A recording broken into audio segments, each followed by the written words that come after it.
오늘 하나님께서 우리에게 주신 말씀 로마서 5장 1절에서 4절 말씀입니다. 신약성경 로마서 5장 1절에서 4절 말씀. 하나님의 말씀 봉독하여 드릴 때 하나님의 음성을 경청하십시오. 그러므로 우리가 믿음으로 의롭다 하심을 받았으니 우리 주 예수 그리스도로 말미암아 하나님과 화평을 누리자. 또한 그로 말미암아 우리가 믿음으로 서 있는 이 은혜에 들어감을 얻었으며 하나님의 영광을 바라고 즐거워하느니라. 다만 이뿐 아니라 우리가 환난 중에도 즐거워하나니 이는 환난은 인내를, 인내는 연단을, 연단은 소망을 이루는 줄 알미로다. 아멘. 토마스 해리스의 I'm okay, you're okay라는 책이 있습니다. 이 심리학을 다룬 책인데요. 그 중에서 교류 분석 이론을 다룬 그런 책입니다.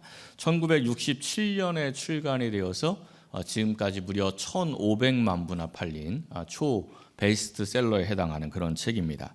이 책에서 가장 유명한 이야기가 네 가지 인간 관계입니다. 관계를 보는 창이라고 표현을 하기도 하는데요. 책 제목도 여기서 나왔습니다. 이렇게 네 가지 유형을 이야기했어요. 첫째가 I'm okay, you're not okay. 나는 오케이인데 너는 오케이가 아니라는 얘기죠. 자기는 긍정하고 타인은 부정하는 그러한 사람입니다. 이런 사람은 굉장히 비판적이고 통제적이고 권위적이고 굉장히 교만한 그러한 모습을 보입니다. 이걸 딱 보면 누가 생각난다 이런 분들이지요. 그 누구 생각하고 있는 그 사람이 I'm okay, you're not okay인 겁니다. 왜냐하면 나는 맞고 그 사람이 틀리다 이렇게 생각을 하기 때문이죠. 두 번째가 I'm not okay, you are okay입니다. 자기는 부정하고 나는 아닌데 타인은 긍정하는 이런 사람은 이제 다른 사람에게 인정받기를 굉장히 갈급해하는 그런 사람입니다. 또 죄책감과 수치심이 많고 비판을 들으면 굉장히 민감하게 반응하는 사람, 자존감이 낮은 사람이죠. 세 번째가 I'm not okay, you are not okay가 있습니다. 이 사람은 나도 부정이고 남도 부정입니다. 좌절감과 실망, 절망, 고립감 이런 것들이 굉장히 많고 인간관계를 회피합니다. 사람 만나기 싫어해요. 세상에 대한 불신과 분노가 많은 그런 사람입니다. 마지막 네 번째가 I'm okay, you are okay예요. 책 제목이죠. 자기도 긍정하고 타인도 긍정하는 사람. 협력적이고 신뢰가 있는 그런 사람이에요. 다른 사람을 비판하기보다는 그럴 수도 있지 이렇게 생각을 하고 수용하고 이해해주는 그러한 사람이 I'm okay, you are okay입니다. 이 사람은요 인간관계에 따라서 삶의 질이 아주 달라집니다. 소유가 많다 하더라도 관계가 좋지 않으면 그 삶이 행복할 수가 없어요. 관계가 좋아야 그 삶이 행복할 수가 있는 거죠. 이 네 가지 관계 중에서 어떤 관계가 제일 좋은 관계입니까?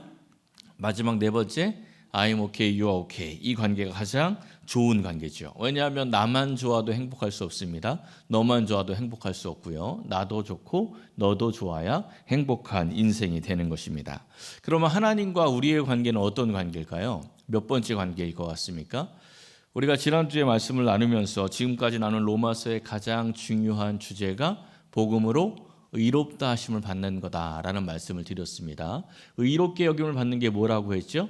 하나님과 나의 올바른 관계가 회복이 된 것. 하나님과 나 사이의 관계가 회복이 된 게 의롭다 여김을 받는 것입니다. 그러니까 복음 안에 들어와 있는 사람은 하나님과 나의 관계가 어떤 관계죠? I'm okay, you are okay. 이 관계가 복음 안에 있는 사람의 관계가 되는 겁니다. 오늘 본문 시작을 한번 보세요. 그러므로 라는 단어로 시작을 합니다.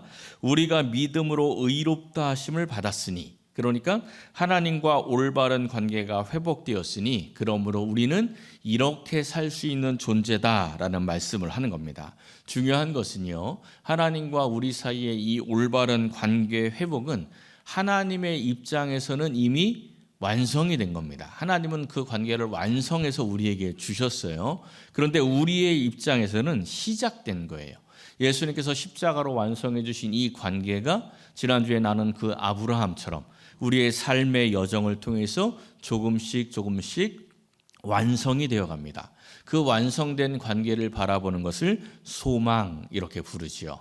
사랑하는 성도 여러분, 오늘 이 말씀을 함께 상고하면서 의롭다 하심을 받은 성도가 어떻게 살아가야 할지 깨닫고 그 말씀대로 살면서 하나님과의 그 올바른 관계를 삶의 자리에서 누리시기를 예수님의 이름으로 간절히 축원합니다.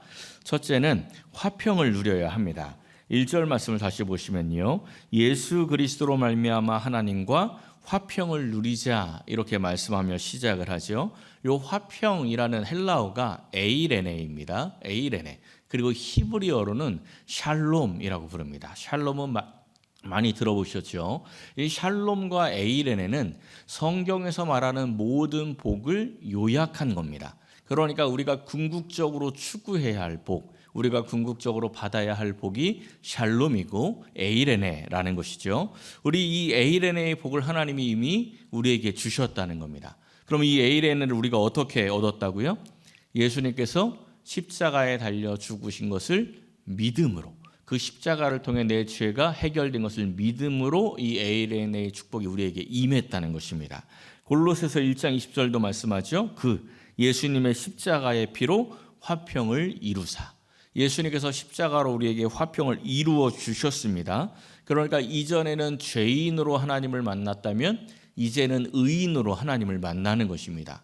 예전에는 죄의 종으로 하나님께 심판당할 것을 두려워하며 하나님을 만났다면 이제는 하나님의 사랑받는 자녀로서 하나님 앞에 당당히 나아가서 만나게 되는 것이죠.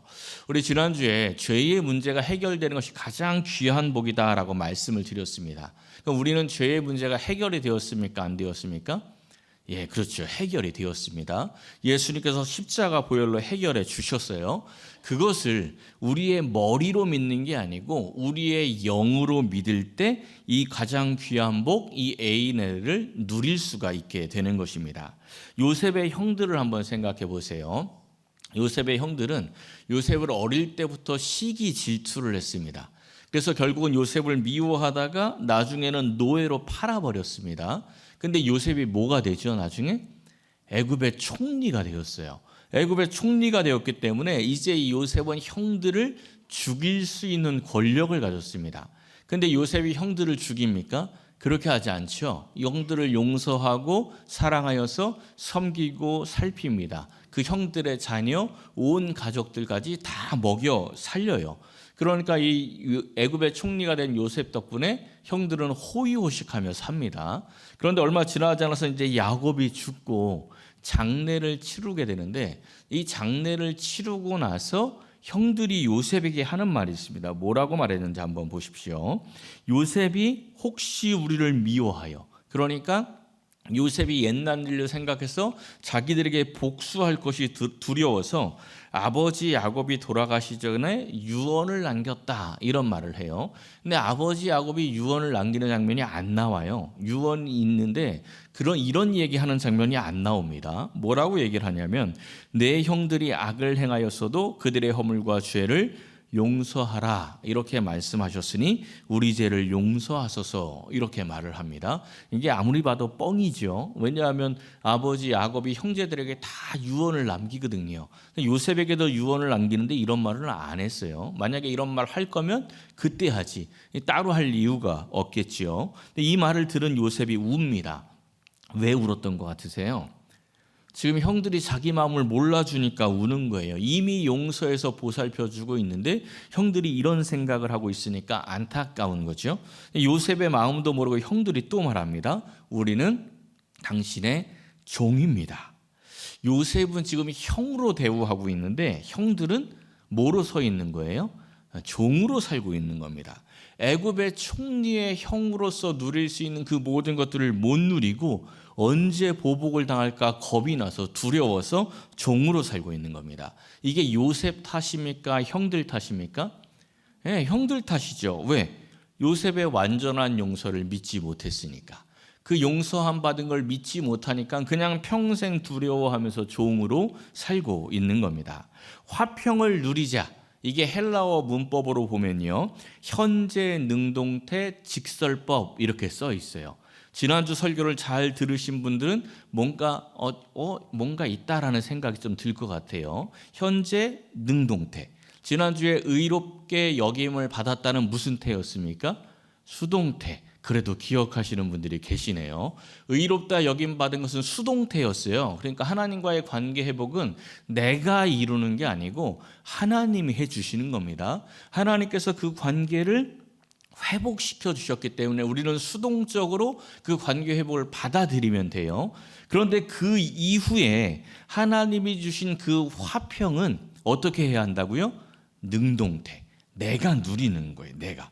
하나님이 주셨는데 내가 못 누리면 소용이 없는 겁니다. 하나님이 주셨기 때문에 내가 능동적으로 믿음을 가지고 그 화평을 누려야 한다라는 이야기입니다. 우리가 누려야 할 화평은 세 가지로 나누어 생각할 수 있습니다. 하나님과의 화평, 그리고 자기 자신과의 화평, 이웃과의 화평입니다. 먼저 하나님과의 화평을 누려야 됩니다. 하나님과의 화평의 관계를 누리는 사람은 자기의 인생을 긍정적으로 해석하기 시작을 합니다.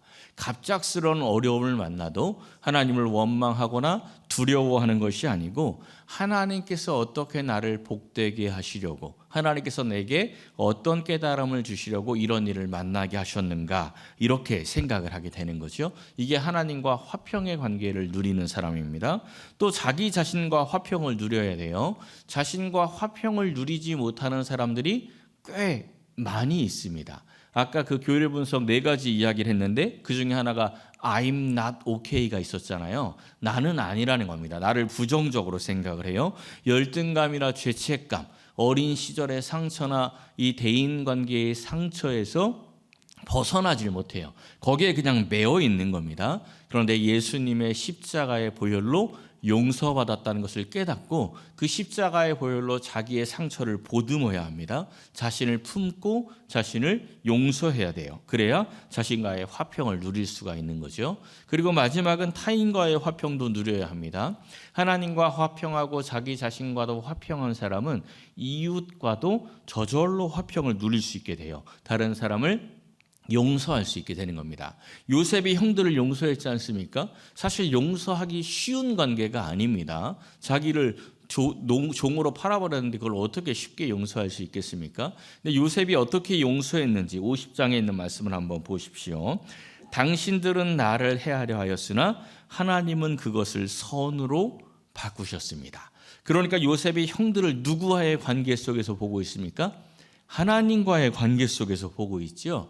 하나님과 화평하고 자기 자신과 화평하니 형들과도 화평할 수가 있었던 것입니다. 가끔 보면요, 어떤 사람들은 이 친구들과 농담하다 싸우는 사람들이 있습니다. 그냥 막 농담하고 장난을 치다가 그 말에 상처를 받아서 막 싸우는 거예요. 이게 왜 그러냐면 타인과의 화평이 없기 때문에 그렇습니다.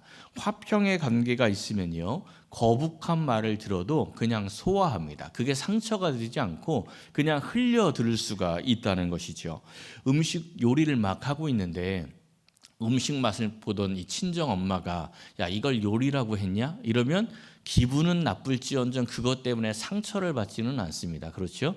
그런데 시어머니가 애미야 짜다 이러면 어떻게 되죠? 그러면 이제 상처받아요. 애미야 짜다라는 말이 굉장히 유명한 이유가 그런 이유예요. 사실 큰 말은 아니거든요. 그냥 먹다가 좀 짜니까 좀 짜네 이럴 수 있는데 온전한 화평 관계가 없기 때문에 그 말이 상처가 되는 겁니다. 화평을 누리지 못하는 거죠. 우리 예수님께서 십자가로 이미 온전한 화평을 만들어서 우리에게 주셨습니다. 우리가 믿음이 연약하여서 그 화평을 누리지 못하고 있을 뿐이죠.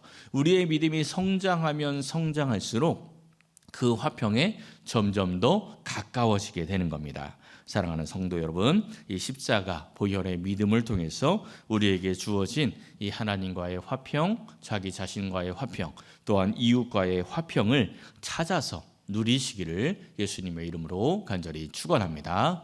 두 번째는 은혜 안으로 들어가야 합니다. 2절 말씀을 보시면요, 그로 말미암아 우리가 이 은혜에 들어감을 얻었다라고 말씀을 합니다. 이 말씀을 잘 보셔야 돼요. 은혜를 어떻게 했다고요? 은혜를 얻었다가 아니죠. 은혜를 우리가 얻은 게 아니고 은혜 안으로 들어갔다, 이렇게 말씀을 합니다. 이 들어감이라고 번역된 헬라어가 프로사고겐데 여러 가지 뜻이 있죠.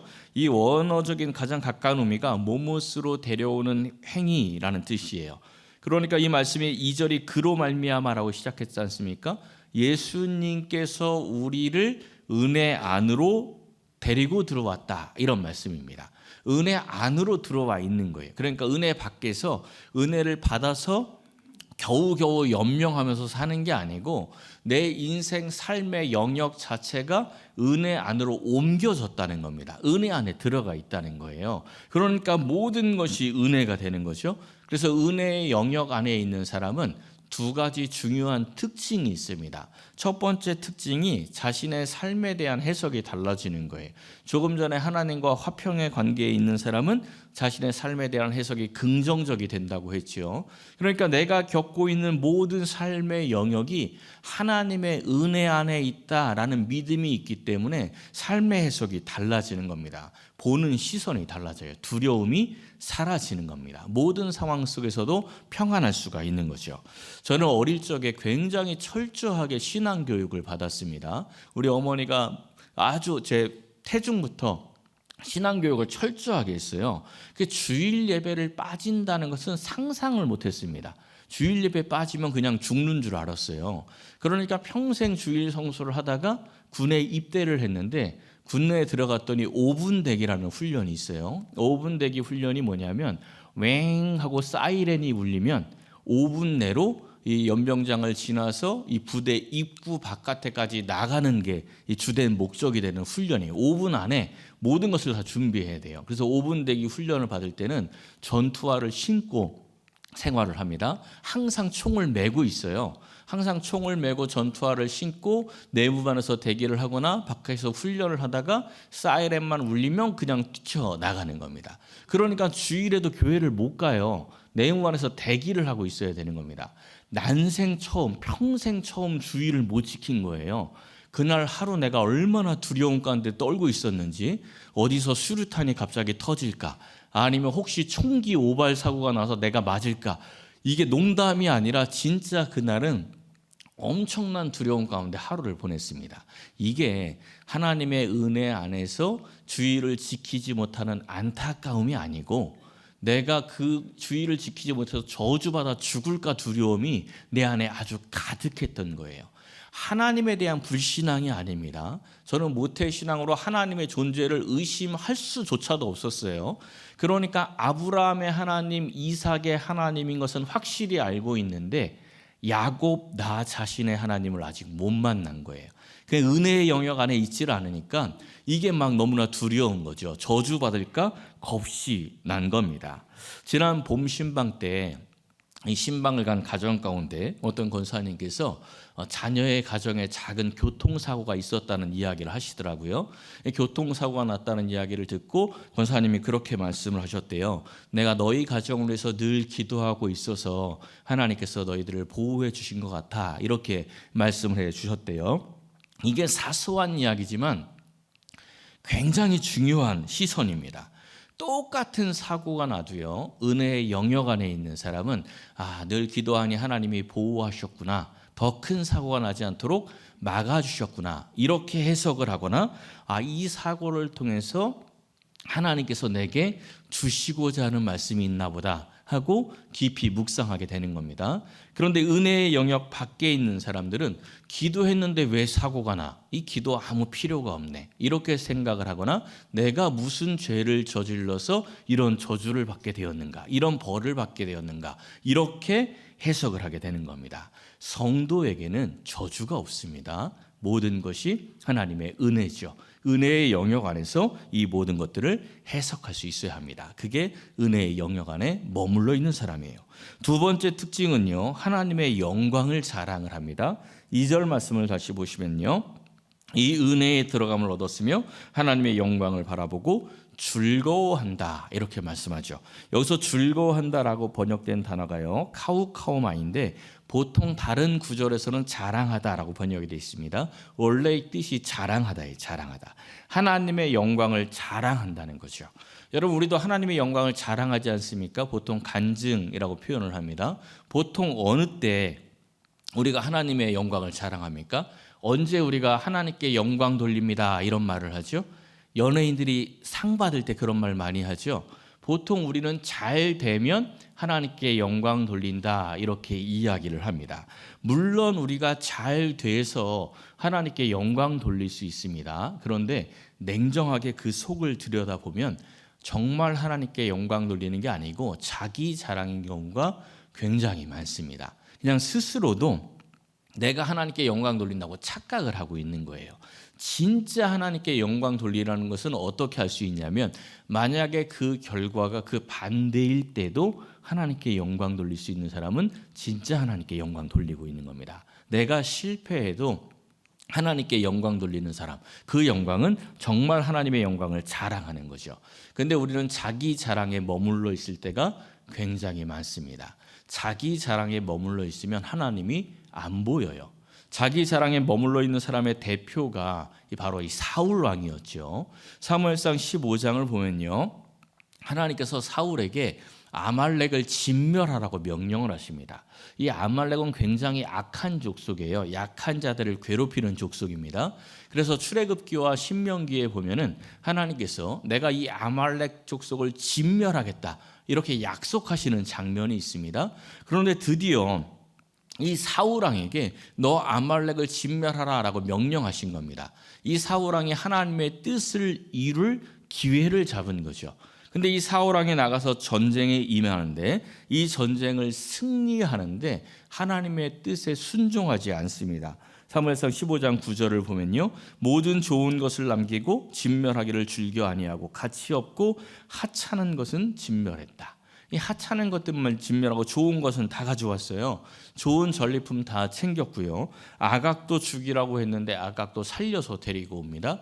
이걸 통해서 뭘 하냐면 자기의 힘을 자랑해요. 우리가 이렇게 힘이 세다, 우리가 이렇게 전쟁에 승리해서 이 많은 전리품을 가져왔다, 이렇게 자랑을 하는 겁니다. 이 일로 인해서 하나님께서 사울을 왕으로 세운 것을 후회하십니다. 그리고 사무엘은 이 사울을 위해서 밤새 부르짖어 기도를 해요. 그게 11절부터 나오죠. 사무엘이 근심해서 온 밤을 여호와께 부르짖습니다. 근데 사울은 뭐 합니까? 사울은 갈멜에 가서 자기를 위해서 기념비를 세우고 있습니다. 하나님께 영광 돌려야 할 순간에 자기 자랑만 하고 있는 거죠. 그래서 사무엘이 사울에게 찾아가서 하나님이 당신을 버렸습니다, 이렇게 전합니다. 이 말을 들으면 어떻게 해야 됩니까? 회개해야죠. 깜짝 놀라서 두려워해서 다시 하나님의 은혜 안으로 들어와야 하는데, 사울이 이렇게 반응을 합니다. 내가 범죄하였을지라도 내 백성의 장로들 앞과 이스라엘 앞에서 나를 높여서 내가 당신의 하나님 여호와께 경배하게 하소서, 이렇게 말을 합니다. 하나님께 예배할 수 있게 해달라고 요청을 하는데 관심이 어디에 있습니까? 나를 높이사 하나님께 경배하게 해달라고 이야기를 하는데, 정말 하나님께 경배하는 게 관심 있는 게 아니에요. 하나님이 나를 버렸든지 말든지 그건 별로 관심이 없고, 어쨌든 사람들 앞에서 나를 좀 높여주세요, 이렇게 요청했던 게 사울입니다. 자기 자랑만이죠. 이 사건으로 인해서 결국 사울이 버림을 받고 다윗이 왕이 되는 겁니다. 이 은혜의 영역 밖에 나간 사람의 특징이 바로 이 사울의 모습이라는 겁니다. 은혜의 영역 안에 있는 사람은요, 자기 자랑이 아니라 하나님의 영광을 자랑합니다. 하나님의 영광, 가장 큰 영광이 뭡니까? 예수님의 십자가죠. 예수님이 십자가를 지실 때 이 일로 말미암아 하나님이 영광을 받고 나도 영광 안으로 들어간다, 이렇게 말씀하지 않습니까?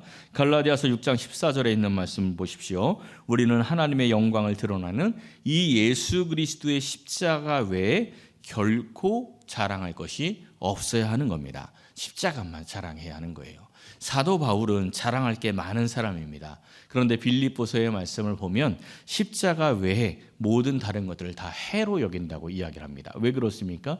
다른 거 자랑하다가 하나님 잊어버리니까. 그래서 해로 여긴다라고 고백을 하는 겁니다. 그럼 십자가는 어떻게 자랑합니까? 멋있는 이 금목걸이 십자가를 지면 십자가를 자랑하는 겁니까? 그렇지 않죠. 십자가를 자랑하는 방법이 여기 이 말씀 가운데 써 있습니다. 그리스도로 말미암아 세상이 나를 대하여 십자가에 못 박히고 내가 또한 세상을 대하여 그러하니라. 내가 십자가에 못 박혀서 나의 죄를 십자가에 못 박고 그 십자가의 사랑으로 세상을 대하는 것, 이것이 십자가의 자랑 방법입니다. 사랑하는 성도 여러분, 나의 자랑이 여전히 세상에 속해 있다면 속히 회개하고 하나님의 영광과 십자가를 자랑하면서 다시 하나님의 은혜의 영역 안으로 들어오시기를 예수님의 이름으로 간절히 축원합니다. 마지막 세 번째는 환난 중에도 즐거워해야 합니다. 3절 말씀을 보시면요, 우리가 환난 중에도 즐거워한다 이렇게 말씀하죠. 여기서 이 즐거워한다도 역시 카우카우마입니다. 자랑하다. 환난을 자랑한대요. 이 환난은 어렵고 힘든 건데 어떻게 즐거워하고 자랑할 수 있습니까? 환난이 인내를 이루고 인내가 연단을, 그리고 연단이 소망을 이루기 때문에 그렇습니다. 여기서 이 환난, 인내와 연단으로 번역된 단어를 한번 보십시오. 인내, 휘포모네, 견고히 섬이란 뜻이 있습니다. 그러니까 성도가 환난 가운데 인내하는 것은 억지로 힘들어서 그냥 꾸역꾸역 버티는 게 아니고 견고히 서서 담대하게 견디는 게 바로 인내라는 것입니다. 여기서 이 연단이라고 번역된 단어가 도키메인데요. 도키메는 시험을 받은 자격 또는 입증, 이것을 의미합니다. 우리가 자격증 딸 때 시험 보지 않습니까? 그 시험을 통해서 자격증을 따내는데 이 환난을 통해서 자격증을 따게 된다, 이런 말씀입니다. 이 성도가요, 하나님의 섭리 가운데 당하는 환난을 통해서 견고히 서게 되고 하나님의 백성으로서 자질을 얻게 되는 겁니다. 그리고 그 시험을 통과한 사람들이 소망을 이루게 되는 거예요. 이 결과를 이미 알고 있는 사람들이 환난 중에 자랑하고 즐거워할 수 있게 되는 것입니다. 다시 요셉을 한번 생각해 보세요. 요셉은요, 환난을 통해서 변화된 대표적인 인물입니다. 요셉이 어릴 때 형에게 꿈 이야기를 하는 장면이 있지 않습니까? 근데 이 요셉은요, 어릴 때부터 아버지의 사랑을 많이 받으면서 형들의 질투를 받았어요. 그 꿈 얘기할 때 형들의 반응을 한번 보십시오. 이 야곱의 편애로 인해서 형들이 이미 요셉을 미워하고 있었죠. 그에게 편안하게 말할 수 없었다, 이런 말씀이 나오는데, 편안하게 말할 수 없었다, 요거를 원어 그대로 이야기하면 샬롬 없이 말했다, 이런 이야기예요. 에이렌의 그 샬롬, 이 화평이 형들과의 관계 속에서 없었다는 겁니다. 평소에 떽떽거렸다는 이야기죠. 근데 어느 날 이 요셉이 꿈을 꾸고 형들에게 이야기를 했더니 5절 마지막에 보면 형들이 어떻게 했대요? 그를 더욱 미워했다. 이 장면을 한번 상상을 해보세요. 그렇지 않아도 아버지에게 이 편애를 받아가지고 혼자 지 잘난 줄 알고 살고 있는 요셉이 이 온 가족이 자기에게 절하는 그러한 꿈을 꿨다. 그러니까 형들이 요셉을 어떻게 쳐다보았을 것 같습니까? 째려보았겠죠. 형들 안색이 어땠을 것 같습니까? 울그락불그락. 우리가 그 자리에 없어도 형들 안색이 어떠했을지 우리는 다 추측할 수 있습니다. 근데 요셉은 형들의 안색을 봤을까요? 안 봤을까요? 요셉은 형들의 안색을 몰라요. 왜냐하면 얼마 뒤에 꿈을 또 꾸지 않습니까? 그 꿈꾼 거 얘기했을 때 형들이 얼굴이 울그락불그락 하면서 안색이 안 좋으면 또 꿈 꿨으면 이야기해야 돼요? 하지 말아야 돼요? 그죠? 하지 말아야죠. 우리 다 요셉보다 지혜가 있습니다. 근데 요셉이요, 두 번째 꿈을 꾸고 가서 또 얘기를 해요. 그러니까 요셉은 남의 안색을 살피는 사람이 아닙니다. 남이 어떻든지, 남의 감정이 어떻든지 그냥 지 좋으면 다 하는 사람이 요셉이었어요. 그런데 요셉이 결국은 형들의 이 시기 질투로 인해서 팔려서 노예로 끌려가지 않습니까? 노예로 살면서 엄청난 고생을 합니다. 겨우겨우 자리 잡았는데 보디발의 아내에게 누명을 써서 또 감옥까지 끌려가죠. 그러니 얼마나 이 감옥 안에 갇혀있는 요셉의 인생이 험난했겠습니까? 큰 환난 가운데 있었죠. 근데 그 환난 가운데 어떠한 일이 있었는지 한번 보십시오. 어느 날 이 같이 감옥에 갇혀있는 바로의 신하들이 무언가 꿈을 꾸고 안색이 창백해졌어요. 근데 요셉이 지나가다가 그들의 얼굴을 보고 뭐라고 이야기합니까? 오늘 당신들의 얼굴에 근심의 빛이 있나이까 하고 그들의 안색을 살핍니다. 사실 요셉이 남의 안색 살필 처지입니까? 아닙니까? 아니에요. 지 처지도 지금 완전히 누명 쓰고 언제 죽을지 모르는 상황인데 남의 안색 살필 새가 어디 있겠어요. 그 마음에 여유가 없지요. 그런데 요셉이 남의 안색을 살핍니다. 굉장히 변화가 됐지요. 컸어요. 그리고 이 일로 인해서 요셉이 바로 앞에 불려가요. 이 일이 결정적인 계기가 되어서 요셉이 바로 앞에 불려가고 결국은 애굽의 총리가 된 겁니다. 환난을 통해서 인내를 이루고 인내를 통해서 하나님께서 맡기실 일을 감당할 만한 자로서 그 자격을 입증한 거죠. 그래서 총리가 된 것입니다. 이것이 하나님께서 주시는 환난의 결과입니다.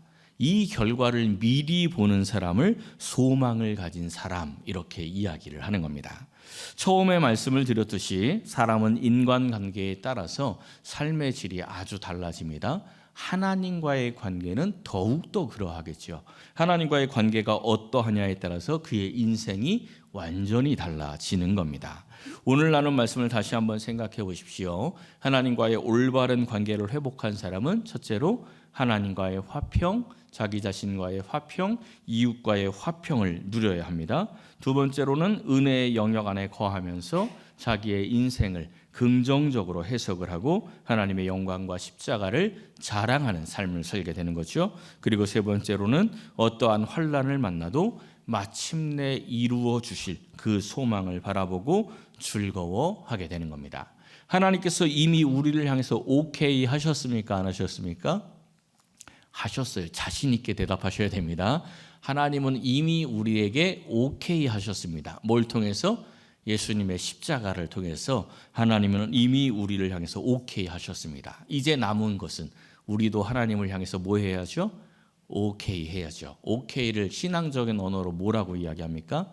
아멘. 그죠? 하나님의 말씀에 아멘 하면서 하나님께 오케이 하는 그런 신앙생활을 해야 하는 겁니다. 사랑하는 성도 여러분, 우리를 향하여 주시는 하나님의 모든 말씀에 또한 하나님의 뜻에 아멘으로 응답하면서 화평을 누리고 소망을 바라보며 은혜의 영역 안에서 복되게 살아가시기를 예수님의 이름으로 간절히 축원합니다.